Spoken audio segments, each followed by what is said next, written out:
पद्मेश 24/7 के माध्यम से हम जिले भर की पल पल की ताज़ा तरीन खबरों का प्रसारण करते हैं और दूसरे दिन यूट्यूब के माध्यम से भी आपको खबरें दिखाई जाती है। लेकिन यूट्यूब में प्रतिदिन की पूरी खबरें नहीं होती बल्कि चुनिंदा खबरें ही दिखाई जाती है। अगर आप जिले भर की संपूर्ण ताज़ा तरीन खबरें देखना चाहते हैं तो जल्द ही अपना पद्मेश डिजिटल सेटअप बॉक्स लगवाएं।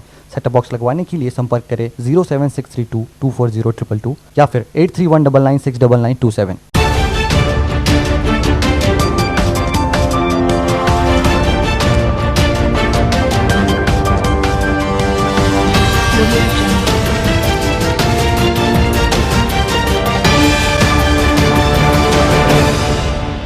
नमस्कार, पद्मेश 24/7 में आपका स्वागत है। मैं हूं अर्चना मिश्रा। आगे बढ़ने से पहले सबसे पहले एक नजर आज के हेडलाइंस पर।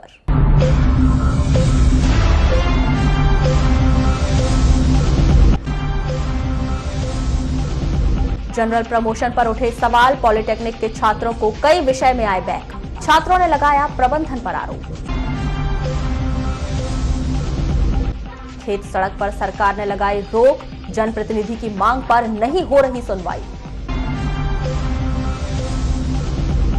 वन विभाग ने हटाया 30 हेक्टेयर भूमि से अवैध कब्जा। वर्षों से खेती कर रहे थे लोग। जिले में रोजाना मिल रहे हैं 1 दर्जन से अधिक कोरोना पॉजिटिव मरीज। 2800 के करीब पहुंचा संक्रमितों का आंकड़ा। और अब खबरें विस्तार से। 6 दिसंबर को प्राप्त रिपोर्ट में बालाघाट जिले के 9 मरीजों के सैंपल कोरोना पॉजिटिव पाए गए हैं। शासन के प्रोटोकॉल के अनुसार 23 मरीजों के ठीक हो जाने पर उन्हें 6 सितंबर को डिस्चार्ज कर दिया गया है। इस तरह से बालाघाट जिले में अब तक कुल 2728 मरीज कोरोना पॉजिटिव पाए जा चुके हैं। इनमें से 2533 मरीज शासन के प्रोटोकॉल के अनुसार ठीक होकर अपने घर जा चुके हैं। 154 मरीजों का उपचार किया जा रहा है और 30 मरीजों को उपचार के लिए मेडिकल कॉलेज छिंदवाड़ा रेफर किया गया है और 11 मरीजों की मौत हो चुकी है। अन्य जिलों और राज्यों में बालाघाट जिले के 349 व्यक्ति कोरोना संक्रमित पाए गए हैं। मुख्य चिकित्सा एवं स्वास्थ्य अधिकारी डॉक्टर मनोज पांडे से मिली जानकारी के अनुसार 6 दिसंबर को बालाघाट जिले के 9 मरीजों के सैंपल कोरोना पॉजिटिव पाए गए हैं। इन मरीजों में नगरीय क्षेत्र बालाघाट के वार्ड नंबर 32 साई विलखर कॉलोनी का 66 वर्षीय पुरुष, दीनदयालपुरम का 38 वर्षीय पुरुष, वार्ड नंबर 22 सोगापत का 24 वर्षीय युवक, वार्ड नंबर 13 की 39 वर्षीय महिला, पुलिस लाइन की 20 वर्षीय युवती, परसवाड़ा तहसील के ग्राम नारना का 60 वर्षीय पुरुष, तहसील मुख्यालय खैरलाजी का 30 वर्षीय पुरुष और तहसील मुख्यालय किरनापुर के 65 वर्षीय व 70 वर्षीय पुरुष शामिल हैं। बैयर वन परिक्षेत्र के अंतर्गत आने वाले ग्राम बोरी में कुछ ग्रामीणों के द्वारा वन विभाग की 25 से 30 हेक्टेयर भूमि पर कब्जा कर पिछले 2 सालों से खेती करने का कार्य किया जा रहा था। वन विभाग के द्वारा लगातार नोटिस देने के बावजूद भी अतिक्रमणकारियों के द्वारा अपना अवैध कब्जा नहीं हटाया जा रहा था। इसके विरोध में ग्राम बोरी कक्ष क्रमांक 1706 धोपगढ़ बीट में कब्जा हटाने की कार्रवाई की गई। आपको बता दें कि बालाघाट जिले के भीतर यह पहला मौका नहीं है जब वन विभाग के द्वारा अपनी जमीन से कब्जा हटाने की कार्रवाई की गई हो। ऐसे ही कुछ मामले वारासुनी तहसील के लालपुर सहित अन्य स्थानों पर भी देखे गए थे, लेकिन कुछ स्थान पर तो वन विभाग जैसे कब्जाधारियों के सामने नतमस्तक दिखाई दे रहा है।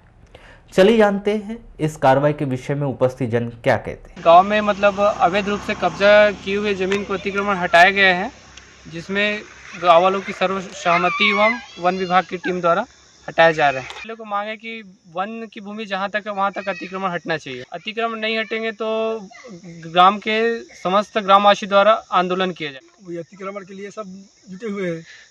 अतिक्रमण करीब 2-3 साल पहले नोटिस भी दिए गए थे। हम लोग सरकार से ही चाह रहा है कि अतिक्रमण हटना चाहिए। आज वन मंडलाधिकारी के निर्देशानुसार और उप वन मंडलाधिकारी की उपस्थिति में ग्राम बोरी के निकट वन क्षेत्र 1706 कक्ष क्रमांक में अतिक्रमण हटाने की कार्रवाई की जा रही है, जो भारतीय वन अधिनियम 1927 की धारा 80A के तहत कार्रवाई हो रही है। ये राजस्व ग्राम बोरी के निकट वन क्षेत्र है। ये अतिक्रमण लगभग 2-3 साल पुराना है। गांवों के विकास के लिए केंद्र सरकार के द्वारा चलाई जा रही सबसे महत्वपूर्ण योजना मनरेगा से दर्जनों कार्य करवाए जा रहे हैं, लेकिन बीते 2 वर्षों से लगातार जिले के किसान गांव के जनप्रतिनिधियों के द्वारा मुख्य सड़क से खेत तक जाने के लिए बनाई जाने वाली खेत सड़क निर्माण की मांग रखी जा रही, जिस पर शासन और प्रशासन ध्यान नहीं दे रहा है। निश्चित ही हर चुनाव में किसानों की सुविधा का ध्यान रखने की बात करने वाली राजनीतिक पार्टियां किसानों की सुविधाओं का ध्यान रखने के प्रति कितनी अधिक संजीदा है, यहां तो खेत सड़क जैसी महत्वपूर्ण योजना 2 साल से पेंडिंग हो जाने पर विरोध तक नहीं करने से पता चल रहा है। इस विषय पर जब हमने किसान से लेकर जनप्रतिनिधियों और अधिकारियों से चर्चा की तो सब अपने अपने तर्क कुछ इस प्रकार से बताए। किसान कहते हैं कि गर्मी और ठंड के दिनों में तो खेत पहुंचने में दिक्कत नहीं होती, लेकिन बारिश के दिनों में मिट्टी की सड़क होने के कारण खेत पर जाना मुश्किल हो जाता है। सरकार इस ओर ध्यान दे और खेत सड़क को WBM या पक्की सड़क बना दे तो वर्षों की समस्या दूर हो जाएगी। अरे ये समझ में गिरते पड़ते जाते हैं, बड़े अड़चन, इधर लगाते तो इधर लगाते तो ये खाई हो जाती, 2.5 माही तो कराते इधर जाने को नहीं बनने के वादे हुए ना, बनना चाहिए सड़क। कितने किसान जाते होंगे उसमें? 250 आदमी। पूर्व जनपद सदस्य बताते हैं कि पूर्व से लेकर वर्तमान तक किसान कच्चे रास्ते के माध्यम से खेत पहुंचता है। सरकार इस ओर ध्यान दे तो किसानों को खेत तक पहुंचने के लिए सड़क मिल जाएगी। समस्या ये है कि किसानों को फिर खेत में जाने का रास्ता खत्म हो जाएगा, जो कई दिनों से पाड़न बनी हुई है और जहाँ जिसको हम रास्ता बोलते हैं वहाँ आने जाने की बहुत समस्या हो जाएगी अगर खेत सड़क नहीं बनाई गई तो। ये योजना तो बहुत दिनों से चल रही थी, पर अभी एकाएक हम जनपद सीईओ से मिला तो उन्होंने बताया कि भाई अभी ये योजना फिलहाल बंद कर दी गई है और बोले सामुदायिक भवन जहाँ हो, आंगनवाड़ी जहाँ हो, मजारा टोला जहाँ हो, वहाँ पर रोड बनाने का आदेश शासन से प्राप्त हुआ है, बोले ऐसा उन्होंने हमको बताया।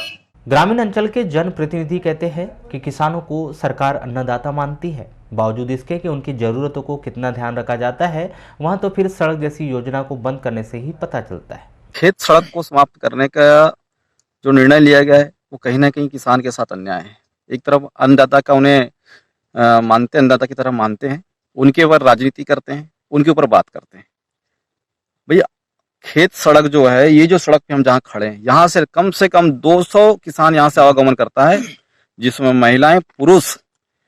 अभी जो आपने सड़क देखा यहाँ से पैदल भी बड़े मुश्किल से जाना पड़ता है। अब बारिश के समय तो वो हाल होता है कि महिलाएं बड़े जा ही नहीं पाती है, कैसे जाए यहाँ से, आजू बाजू तुवल लगती है और बीच में आप देख ही रहे हैं इतना हाल बुरा हो जाता है कि महिलाएं यहाँ से आवागमन नहीं कर पाती, पर पानी नहीं जा पाती। और अभी के जो मौसम है अभी भी हम यहाँ से बाइक से नहीं जा सकते और हमारी जो बैलगाड़ियां हैं, ट्रैक्टर हैं, वो ढंग से नहीं जा पाते।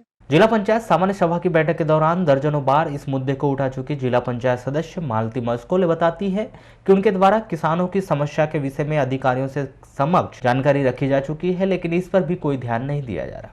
लगभग ये 4 वर्ष हो चुके हैं। इसमें शासन को भेजा गया है बार बार बैठकों में।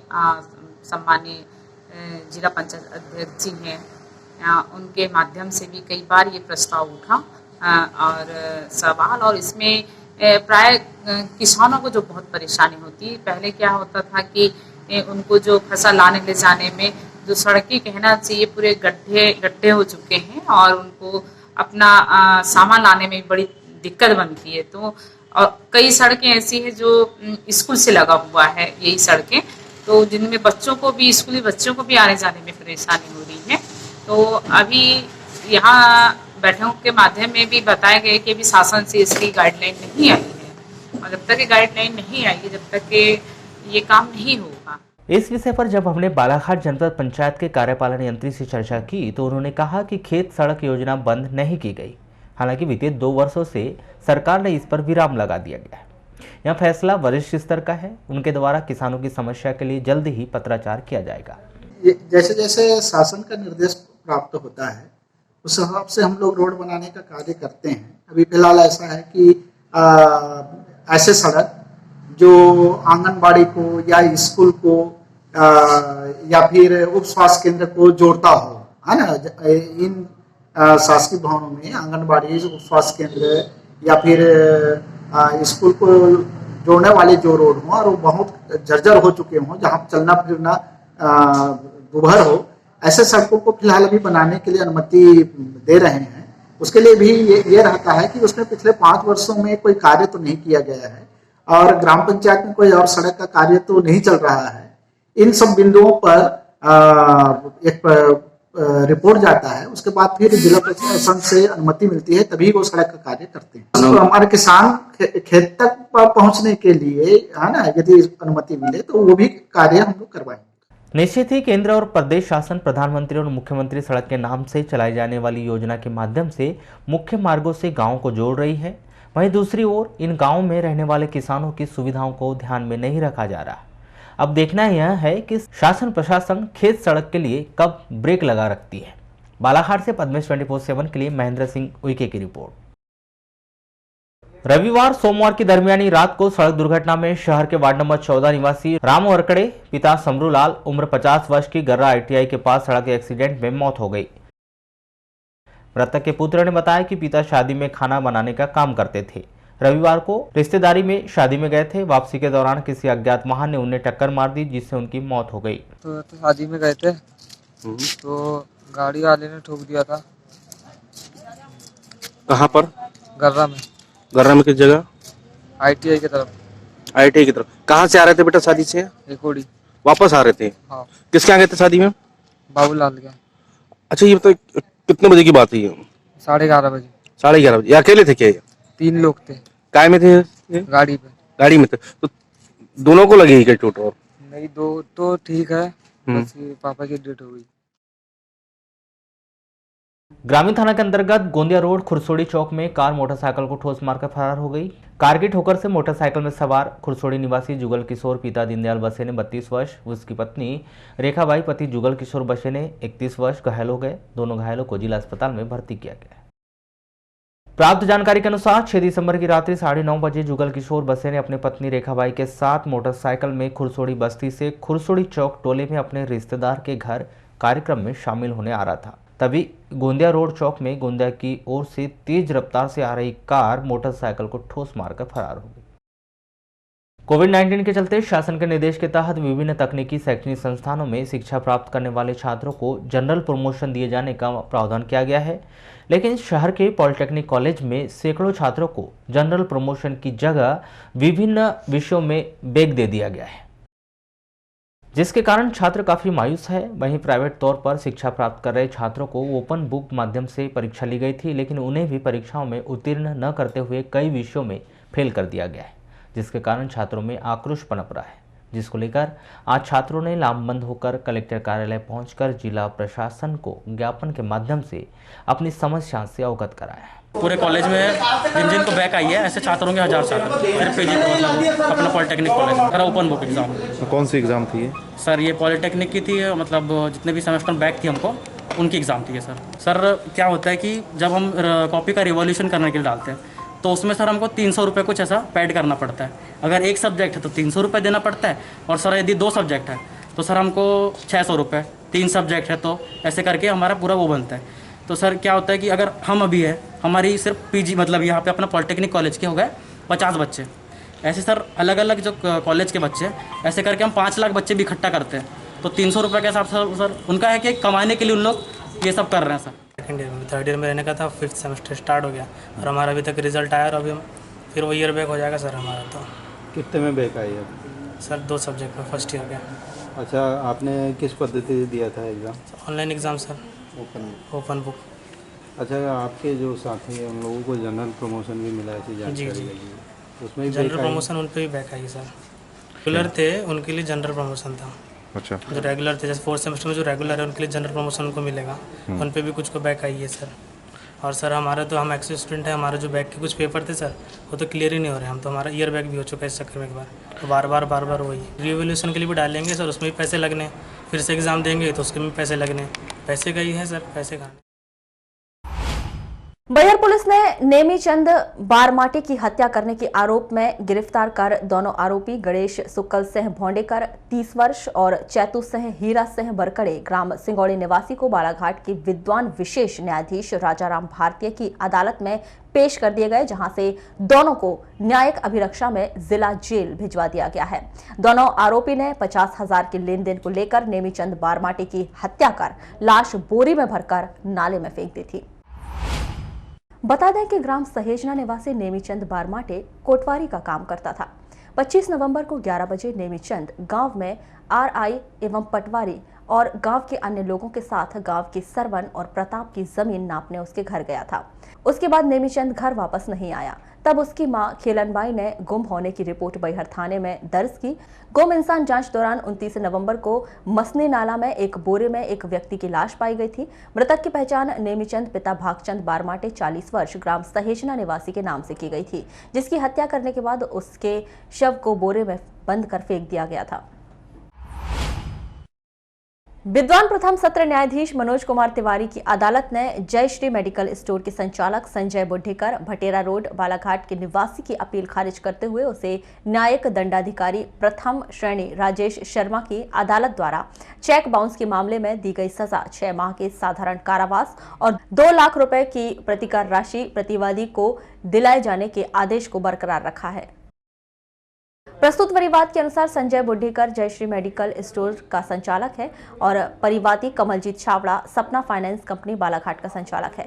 संजय बुड्ढेकर और कमलजीत छावड़ा के मध्य अच्छी जान पहचान होने के कारण संजय बुड्ढेकर द्वारा अपने व्यवसाय के लिए समय समय पर कमलजीत छावड़ा से हाथ उधार पैसा लिया जाता था। संजय बुड्ढेकर ने हाथ उधार राशि का हिसाब समझकर राशि वापसी के रूप में सिंडिकेट बैंक की भरवेली शाखा पर दे 1,40,206 रुपए का एक चेक 3 फरवरी 2013 को जारी कर कमलजीत छावड़ा को प्रदाय किया गया था, जिसे कमलजीत छावड़ा ने भुगतान के लिए बैंक ऑफ महाराष्ट्र शाखा बालाघाट में प्रस्तुत किए थे।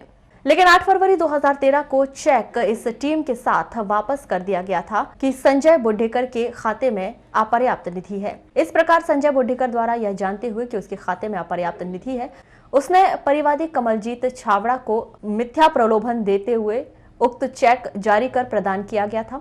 कमलजीत छावड़ा द्वारा कानूनी प्रक्रिया का पालन करते हुए 20 फरवरी 2013 को संजय बुड्ढेकर को राशि भुगतान के लिए अपने अधिवक्ता के माध्यम से रजिस्टर्ड लीगल नोटिस प्रेषित किया गया था। ग्रामीण थाना अंतर्गत लामता रोड पर कार और मोटरसाइकिल आपस में टकराने से मोटरसाइकिल में सवार 3 लोग घायल हो गए। 6 दिसंबर की रात 9 बजे करीब ये दुर्घटना ग्राम मगरदर्रा और तुमड़ी टोला के बीच उस समय हुई जब कार मारुति में सवार लोग शादी में लामता जा रहे थे। दुर्घटना के बाद कार में सवार सभी लोग फरार बताए गए। घायलों में अमित पिता हरदेव उइके 32 वर्ष और जयचंद पिता रमन मंडलवार 30 वर्ष दोनों ग्राम नेवरगांव समनापुर थाना ग्रामीण बालाघाट और माखनलाल पिता रामनलाल राउत 22 वर्ष ग्राम दुगलई समनापुर थाना ग्रामीण निवासी हैं। तीनों को जिला अस्पताल लाकर भर्ती किया गया है, जहां से गंभीर रूप से 2 घायलों को मेडिकल कॉलेज नागपुर रेफर कर दिया गया है। बैहर थाने के ग्राम मालखेड़ी में 6 नवंबर की रात्रि पुलिस और नक्सलियों के बीच हुई मुठभेड़ में छत्तीसगढ़ बीजापुर निवासी 25 वर्षीय महिला नक्सली शारदा उर्फ पुज्जे की मौत हो गई थी। इस मामले में कलेक्टर दीपक आर्य द्वारा भारतीय दंड संहिता 1973 की धारा 176 के तहत मजिस्ट्रियल जांच के आदेश दिए हैं, जिसकी जांच के लिए बैहर एसडीएम गुरु प्रसाद को जांच अधिकारी नियुक्त किया गया है, जिन्हें मामले की जांच कर जल्द से जल्द अपनी रिपोर्ट प्रस्तुत करने को कहा गया है। कलेक्टर दीपक आर्य से मिले इन आदेशों के तहत बैहर एसडीएम गुरु प्रसाद ने इस पूरे मामले की मजिस्ट्रियल जांच शुरू कर दी है, जिन्होंने सोमवार को आम जनता के नाम एक सूचना जारी कर बैहर के ग्राम मालखेड़ी में 6 नवंबर की रात्रि हुई पुलिस और नक्सली मुठभेड़ की किसी भी प्रकार की जानकारी व साक्ष्य होने पर 7 दिनों के भीतर बैहर एसडीएम कार्यालय प्रस्तुत करने को कहा है। बता दें कि थाना बैहर के ग्राम मालखेड़ी में 6 नवंबर की रात्रि पुलिस और नक्सलियों के बीच मुठभेड़ हुई थी। इस मुठभेड़ में खटिया मोर्चा, एरिया दलम और विस्तार प्लाटून के अवैध शस्त्रधारी नक्सलियों ने पुलिस पार्टी पर हमला कर दिया था, जहां पुलिस द्वारा आत्मरक्षा के लिए जवाबी फायरिंग की गई थी। घटना के बाद घटनास्थल की तलाश लेने पर एक वर्दीधारी महिला का शव मिला था, जिसकी पहचान छत्तीसगढ़ बीजापुर निवासी 25 वर्षीय महिला नक्सली शारदा के रूप में की गई थी। तो ये थी अभी तक की खास खबरें। अगले न्यूज बुलेटिन के साथ फिर मुलाकात होगी, तब तक के लिए नमस्कार।